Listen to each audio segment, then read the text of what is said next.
Просечната нето плата во здравството според податоците на Државниот завод за статистика во 2025 година изнесува 50.327 денари.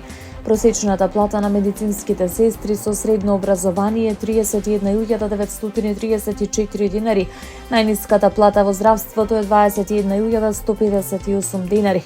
Овие податоци денеска ги соопшти Фондот за здравствено осигурување. Оттаму истакнуваа дека платите во здравството не растат само номинално, туку и реално, и дека во март е планирано ново покачување.